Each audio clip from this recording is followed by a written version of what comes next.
Alright, let's dive into something that's been shaking up the football world lately. Gianni Infantino's controversial position as FIFA president and the global divide it's causing. Now here's the thing. This isn't just about Infantino.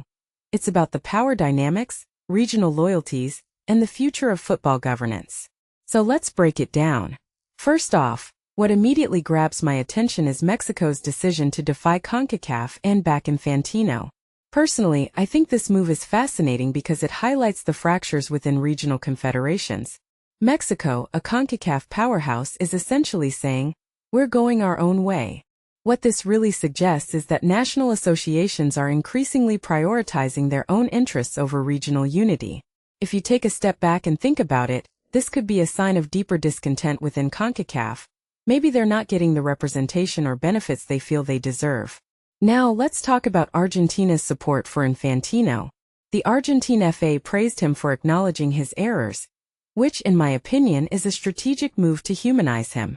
What many people don't realize is that admitting mistakes can actually strengthen a leader's position, especially if it's framed as a commitment to transparency. But here's the kicker. Argentina's glowing description of Infantino's tenure as focused on development of soccer worldwide feels a bit like PR spin. I mean, while FIFA has invested in global football, there's also been a ton of criticism about how those funds are distributed and whether they're truly benefiting the sport or just consolidating power. What makes this really interesting is the stark contrast between the support Infantino's getting from CAF and the opposition from UEFA and CONCACAF. CAF's unanimous backing is huge.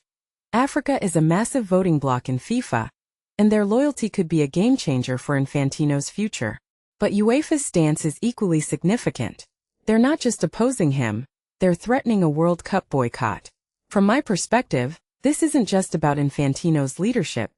It's about UEFA flexing its muscle and saying, "We won't be sidelined in global football decisions."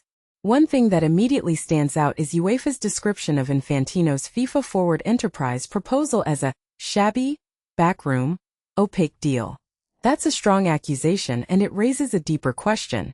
Is Infantino's leadership style alienating the very stakeholders he needs to keep football united? I mean, even the English FA has withdrawn its support, and that's a big deal. England isn't just any association. It's a historic football nation.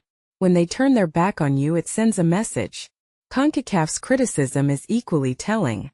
They called Infantino's proposal a symptom of leadership that stopped putting football first. Personally, I think this hits the nail on the head. Football governance should be about the sport, not about political maneuvering or personal agendas. But here's where it gets complicated. CONCACAF didn't go as far as UEFA in saying they've lost confidence in him. Why? Maybe they're playing it safe, or maybe they see some value in keeping the door open. It's hard to say. What's also worth noting is the AFC's initial stance. Before Infantino withdrew his proposal, they stood in solidarity with UEFA and CONCACAF. This shows that opposition to Infantino isn't just a European thing. It's global. But now that the proposal's off the table, will the AFC maintain that stance? Or will they shift back to neutrality? That's a detail I find fascinating because it speaks to the fluidity of alliances in football politics. If you take a step back and think about it, this entire situation is a microcosm of the challenges facing global football governance. You've got regional power struggles, questions of transparency, and a leader whose actions are dividing the sport. In my opinion, the real issue here isn't just Infantino. It's the system that allows such polarization to happen. FIFA's structure gives its president immense power. And when that power is wielded unilaterally, it creates friction. So where does this leave us? Personally, I think the football world is at a crossroads.